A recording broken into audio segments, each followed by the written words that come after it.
नमस्कार, हमारे YouTube channel butterfly study में आप सभी का स्वागत है। आज हम आप सबके लिए विज्ञान के 11वें पाठ मानव शरीर और अंग संस्थान के स्वाध्याय को लेकर प्रस्तुत है। आइए स्वाध्याय कैसे हल करना है देखते हैं। पहला प्रश्न है, मेरा जोड़ीदार खोजो। समूह असमूह ब समूह। हृदय के स्पंदन 72, RBC 50 से 60 लाख प्रति घन मिलीमीटर, WBC 5000 से 10,000 प्रति घन मिलीलीटर, रक्तदान 350 मिलीलीटर, निरोगी व्यक्ति के शरीर का तापमान 37 डिग्री सेंटीग्रेड और ऑक्सीजन युक्त रक्त का pH मान 7.4।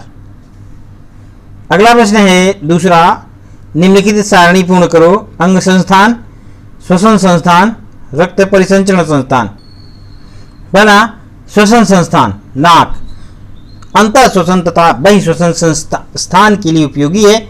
जब नाक से सांस ली जाती है तब हवा छानी जाती है, तत्पश्चात छानने की क्रिया के समय हवा थोड़ी गर्म हो जाती है। ग्रसनी भोजन तथा हवा के लिए सामान्य मार्ग श्वसन नलिका तथा ग्रासनाल का आरंभ। श्वसन नलिका फेफड़े में हवा ली जाती है, आगे दो श्वसनिका में विभाजित हो जाती है। फेफड़ा श्वसन के समय गैसों के आदान प्रदान के लिए स्थान प्रदान करता है। वायु कुपिका ऑक्सीजन अंदर लेकर तथा कार्बन डाइऑक्साइड बाहर निकालकर वास्तविक गैसीय आदान प्रदान करता है। श्वास पटल, मध्य पटल। श्वास पटल संकुचन तथा शिथिलन के द्वारा श्वसन की प्रक्रिया को संभव बनाता है।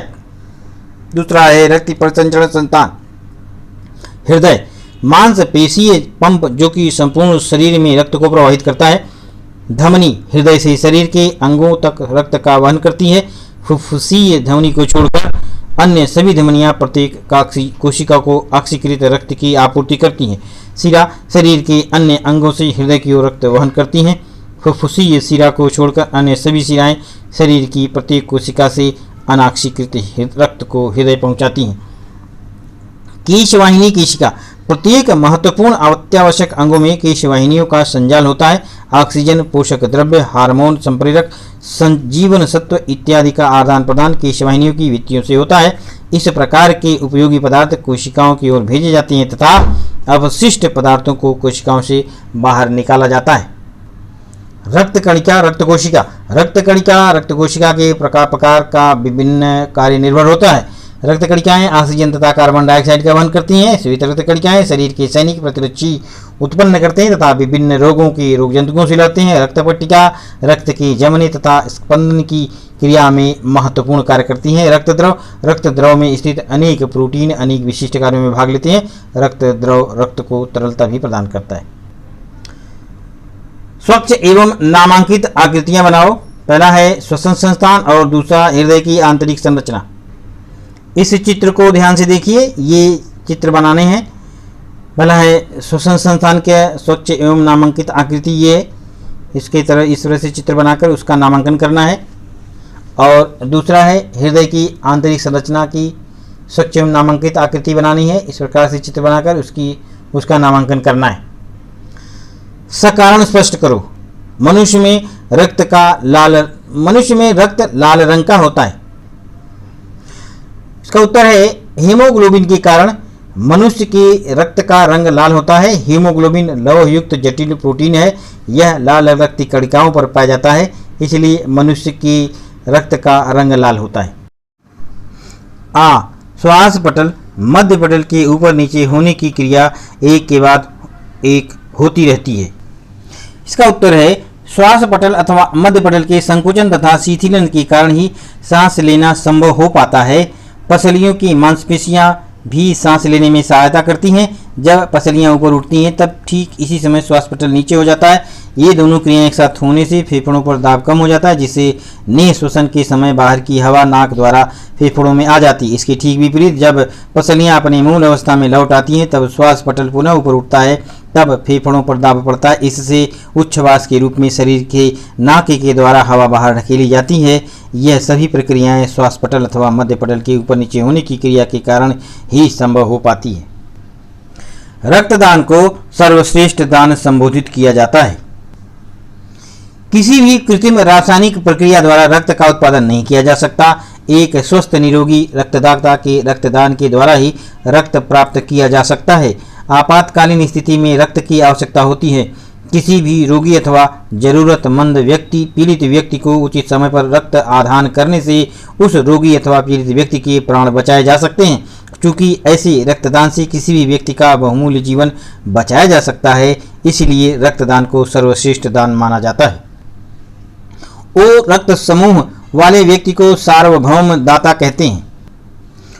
ओ रक्त समूह वाले व्यक्ति के लाल रक्त कणिकाओं पर किसी भी प्रकार का प्रतिजन नहीं पाया जाता, अतः ओ रक्त समूह वाला रक्त ग्राहक के शरीर में रक्त जमने अथवा स्कंदन की अभिक्रिया उत्पन्न नहीं करता। इस प्रकार ओ रक्त समूह वाले व्यक्ति किसी भी अन्य रक्त समूह वाले व्यक्ति को रक्तदान कर सकते हैं, इसलिए ओ रक्त समूह वाले व्यक्ति को सार्वभौम रक्तदाता कहते हैं। भोजन में नमक की मात्रा कम होनी चाहिए। आहार में अधिक नमक होने का अर्थ है आहार में अत्यधिक सोडियम आयनों का उपस्थित होना। आहार में उपस्थित इन अतिरिक्त सोडियम आयनों के कारण रक्तदाब बढ़ सकता है। रक्त में बढ़े हुए रक्तदाब की इसी अवस्था को ही उच्च रक्तदाब कहते हैं। रक्तदाब की बढ़ी हुई यह अवस्था कुछ परिस्थितियों में भयंकर तथा प्राणघातक भी हो सकती है, इसलिए किसी भी व्यक्ति को अपने नियमित भोजन में नमक की मात्रा पर नियंत्रण रखना चाहिए। नीचे दिए गए प्रश्नों के उत्तर तुम्हारे शब्दों में लिखो। रक्त परिसंचरण संस्थान का श्वसन, पाचन और उत्सर्जन संस्थान के साथ का संबंध कार्य के आधार पर लिखो। उत्तर है इसका, श्वसन संस्थान, पाचन संस्थान तथा उत्सर्जन संस्थान सतत एक दूसरे के समन्वय से कार्य करते हैं।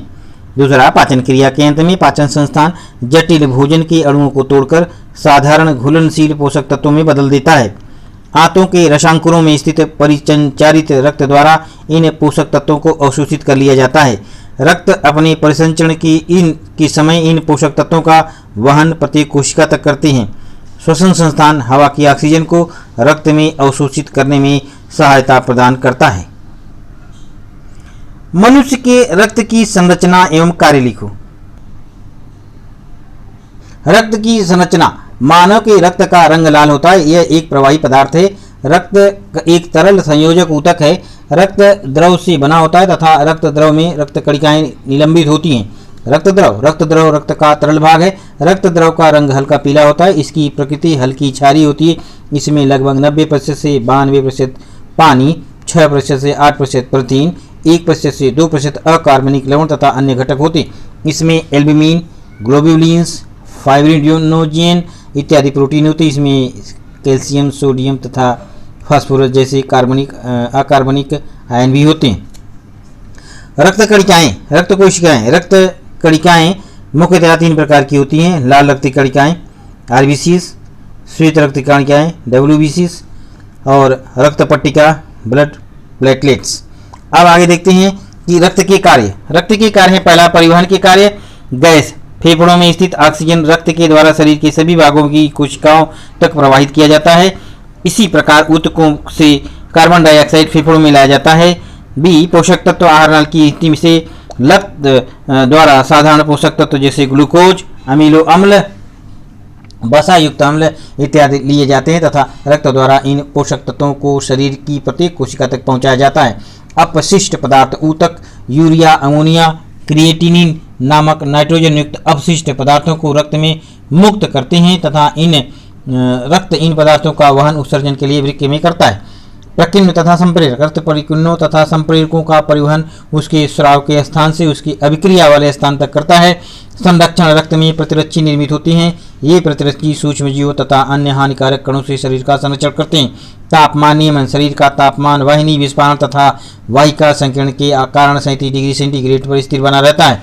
रक्त शरीर में सोडियम, पोटेशियम जैसे लवणों का संतुलन बनाए रखता है। यदि घाव से रक्त प्रस्राव हो रहा है तो रक्त स्राव को रोकने के लिए रक्त पट्टिका तथा रक्त द्रव का फाइब्रिनोजेन नामक प्रोटीन रक्त का थक्का निर्मित करते हैं तथा रक्त स्राव रोककर घाव बंद कर देते हैं।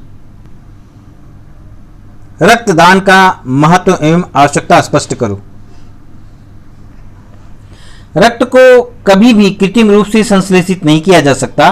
प्राकृतिक रक्त का कोई पर्याय उपलब्ध नहीं होता है। प्रत्येक निरोगी व्यक्ति, स्वस्थ व्यक्ति के शरीर में लगभग 5 लीटर रक्त होता है।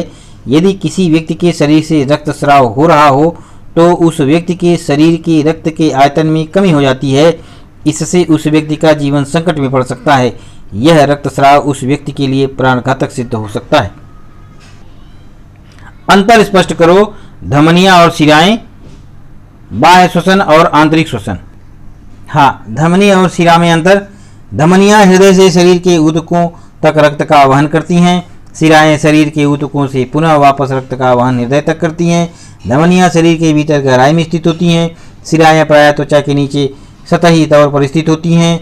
धमनियों की भित्ति मोटी होती है, शिराओं की भित्ति पतली होती है। धमनियों में कपाट नहीं होते, शिराओं में कपाट होते हैं। धमनियों की मोटी मांसपेशियों स्तर होने के कारण रक्त प्रवाह रुकने पर धमनियां सामान्यतः खुली रहती हैं। शिरा के भीतर रक्त प्रवाह के रुकने पर शिराएं नष्ट हो सकती हैं। फुफ्फुसीय धमनी के अतिरिक्त सभी धमनियां ऑक्सीकृत रक्त का वहन करती हैं। फुफ्फुसीय शिरा के अतिरिक्त सभी शिराएं अनाक्सीकृत रक्त का वहन करती हैं। धमनियां शिराओं की अपेक्षा अधिक मांसल होती हैं। धमनियों को अधिक मांसल होने से धमनियां अत्यधिक कुशलतापूर्वक ऊतकों तथा तक रक्त का परिवहन तथा ऑक्सीजन का वहन करती हैं। शिराएं धमनियों की अपेक्षा कम मांसल होती हैं, परंतु शिराओं में कपाट होने से रक्त का प्रवाह प्रायः हृदय की ओर सीधी दिशा में होता रहता है। धमनियों में अधिकतम रक्तदाब होता है, शिराओं में न्यूनतम रक्तदाब होता है। दूसरा है श्वसन, बाह्य श्वसन और आंतरिक श्वसन। बाहर के शरीर के भीतर हवा लेने तथा शरीर के भीतर से बाहर हवा निकालने की प्रक्रिया को बाह्य श्वसन कहते हैं। कोशिकाओं तथा ऊतक द्रव्य के मध्य होने वाले गैसों के आदान प्रदान की प्रक्रिया को अंतः श्वसन कहते हैं। कोशिकाओं तथा बाह्य वातावरण के मध्य बाह्य श्वसन होता है। आंतरिक श्वसन केवल शरीर की कोशिकाओं में ही होता है। बाह्य श्वसन में निःश्वसन तथा उच्च श्वसन की प्रक्रिया का समावेश होता है। आंतरिक श्वसन में रक्त की ऑक्सीजन ऊतक द्रव्य में विसरित होती है, जबकि ऊतकों द्वारा मुक्त कार्बन डाइऑक्साइड रक्त में विसरित होती है। चौथा अंतर है, बाह्य श्वसन में श्वासोच्छ्वास तथा गैसों का आदान प्रदान होता है। आंतरिक श्वसन में श्वासोच्छ्वास तथा गैसों का आदान प्रदान नहीं होता। बाह्य श्वसन में ऑक्सीजन हीमोग्लोबिन के साथ संयोग करती है। आंतरिक श्वसन में कोशिकाओं में ऊर्जा उत्पादन के लिए रासायनिक अभिक्रियाएं होती हैं। सातवां प्रश्न है, रक्तदान करने वाले व्यक्ति के संबंध में निरोगी होने के लिए कौन से मापदंड ध्यान में रखोगे? इसका उत्तर है, रक्तदाता स्वस्थ निरोगी होना चाहिए। उसके रक्त में उचित मात्रा में हीमोग्लोबिन होना चाहिए। उसके रक्त में स्थित लाल रक्त कणिकाओं RBCs तथा श्वेत रक्त कणिकाओं WBCs की गणना भी सामान्य होनी चाहिए। उसके रक्त में किसी भी प्रकार के रोग का प्रसार करने वाले परपोषी नहीं होने चाहिए। उदाहरण मलेरिया के परपोषी तथा डेंगू के विषाणु। रक्तदाता HIV पॉजिटिव अथवा किसी भी प्रकार के संक्रामक रोग से ग्रसित नहीं होना चाहिए। रक्तदाता को किसी भी प्रकार के नशे का आदी नहीं होना चाहिए। उदाहरण के लिए नशीली दवाओं का व्यसनी, शराब का सेवन करना अथवा शराब का व्यसनी इत्यादि। आठवां प्रश्न है, कोष्टक में दिए गए विकल्पों का उचित स्थान पर उपयोग करो और रिक्त स्थानों को पूर्ति करो। हीमोग्लोबिन, क्षारीय, श्वासपटल, अस्थिमज्जा, ऐच्छिक, अनैच्छिक, अम्लीय। पहला, रक्त की लाल कोशिकाओं में हीमोग्लोबिन यह लौह यौगिक होता है। श्वासपटल यह उदर गुहा और वक्ष गुहा के मध्य होता है। हृदय की पेशियां अनैच्छिक होती हैं। हृदय की पेशियां अनैच्छिक होती हैं। ऑक्सीकृत रक्त का pH क्षारीय होता है। RBC का निर्माण अस्थिमज्जा में होता है। हम में अलग कौन पहचानो? A, O, K, A, B, B। इसमें अलग हम में कौन पहचानो? A, O, K। K अलग है क्योंकि यह रक्त समूह नहीं है। रक्त द्रव्य, रक्त पट्टिका, रक्ताधान अलग है। रक्त कणिका, श्वसन नलिका, वायुकोश, श्वासपटल, केशिका, इसमें से केशिका अलग है। न्यूट्रोफिल, ग्लोब्यूलिन्स, अल्ब्यूमिन्स, प्रोथ्रोम्बिन, न्यूट्रोफिल अलग है। 10वां प्रश्न, नीचे दिया गया परिच्छेद पढ़ो, रोग विकार पहचानो। आज उसका बालक 1.5 साल का हो गया परंतु वह निरोगी हंसमुख नहीं है। वो लगातार चिड़चिड़ करता है, दिनों दिन रोगी और कमजोर दिखाई देता है। उसे दम लगता है, उसकी श्वसन क्रिया तो तीव्र हो गई है, उसके नाखून नीलाभ दिखाई देने लगे। इसका उत्तर है, बच्चे का हृदय उचित ढंग से कार्य नहीं कर रहा है। उसका नीला नाखून ऑक्सीजन की कमी दर्शाता है। इससे बच्चा श्वसन के विकार से पीड़ित हुई है, ऐसा परिलक्षित होता है। तुम्हारे पड़ोस के चाचा के रक्तदाब के रोग का निदान डॉक्टर ने किया है। उनका रक्तदाब नियंत्रण में रहने के लिए उन्हें क्या करना चाहिए? इसका उत्तर है, उच्च रक्तदाब के कई कारण हो सकते हैं। सही कारण ढूंढने का प्रयास करो। क्या यह उच्च रक्तदाब व्यायाम की कमी, मोटापा अधिक उपवास रखने से, जंक फूड का सेवन करने से, अधिक नमक का सेवन करने से अथवा मानसिक तनाव इत्यादि से उत्पन्न होता है। यह जानने का प्रयास करना चाहिए। उन्हें अच्छे उचित चिकित्सक के पास जाना चाहिए तथा चिकित्सक द्वारा निर्देशित उच्च रक्तदाब नियंत्रित करने की दवाई लेनी चाहिए। उन्हें कभी भी प्रतिदिन दवा न लेने की चूक नहीं करनी चाहिए। उन्हें नमकीन तथा डिब्बाबंद संरचित खाना खाने से बचना चाहिए। उन्हें प्रतिदिन योग तथा ध्यान करना चाहिए। उन्हें कुछ तनाव प्रबंधन की तकनीकों की भी मदद लेनी चाहिए। इस प्रकार से हमारा इस पाठ का स्वाध्याय समाप्त होता है। धन्यवाद।